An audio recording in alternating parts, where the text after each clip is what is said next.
The question is the motion be agreed to, and I call the member for Hughes. Thank you, Deputy Speaker. I'm very pleased to join this motion put forward by the member for Dawson, followed by the member Capricorn. Two members in this place that actually are concerned about the workers and the constituents in their electorate and are prepared to come in here and stand up for them, standing up for their own constituents. That's a job that we all have an obligation to do.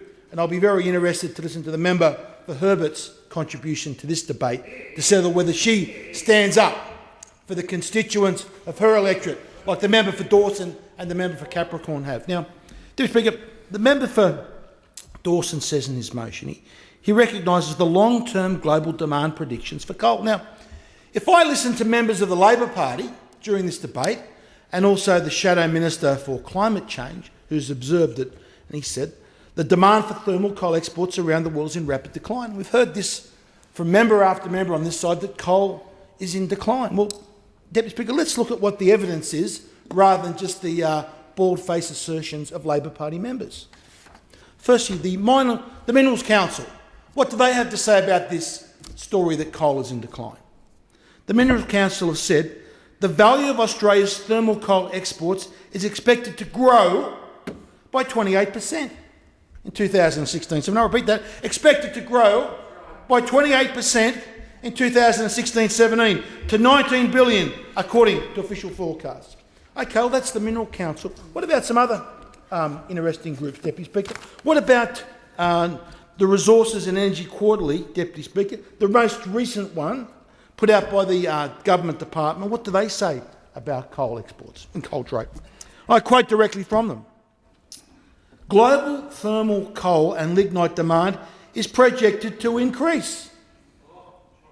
Projected to increase. And we had members of the Labor Party come in here during this debate and claiming that coal is in decline, Deputy Speaker. It continued to increase. And they go on. By 2022, global trade is expected to rise from 2016 levels to 1.06 billion tonnes. Okay, what about someone else, Deputy Speaker? What about the International Energy Agency? What do they have to say about this myth that Labor are putting forward that coal's in decline? Well, if I look at the International Energy Agency's figures, Deputy Speaker, they show, even under their new policies scenario, Deputy Speaker, they show that every single year up to 2040, coal continues to increase.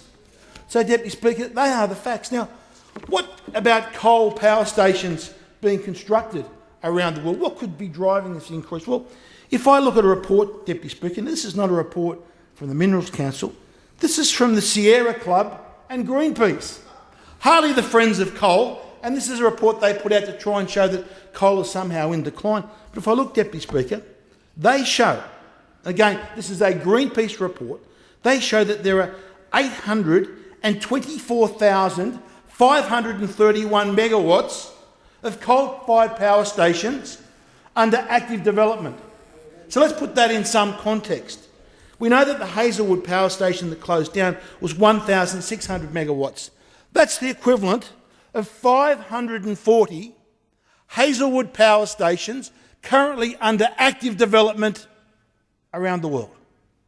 All these power stations are going to need coal to operate them, Deputy Speaker. The future for coal, no matter what anyone says, no matter what any myths anyone wants to put forward, if you look at the numbers, if you look at the statistics, there is no doubt that coal will continue to be used in record quantities for the decades to come. Now, Deputy Speaker, we had the member for Shortland in here talking about uncertainty in investment. And we heard that word uncertainty at the hearings on Friday with the House Energy Committee. But what they said, Deputy Speaker, there is no uncertainty in wind or solar because they can get lavish subsidies. Where the uncertainty comes from is those that want to invest in baseload coal-fired power generations.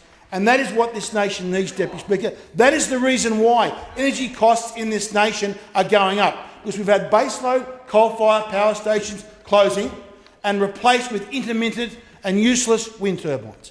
The other week, Deputy Speaker, every single wind turbine in this country was producing absolutely zero energy. Wind turbines from South Australia to Tasmania to Queensland, zero. Not enough to run a single light bulb. We need new coal-fired baseload power Members, stations time in has this nation. expired.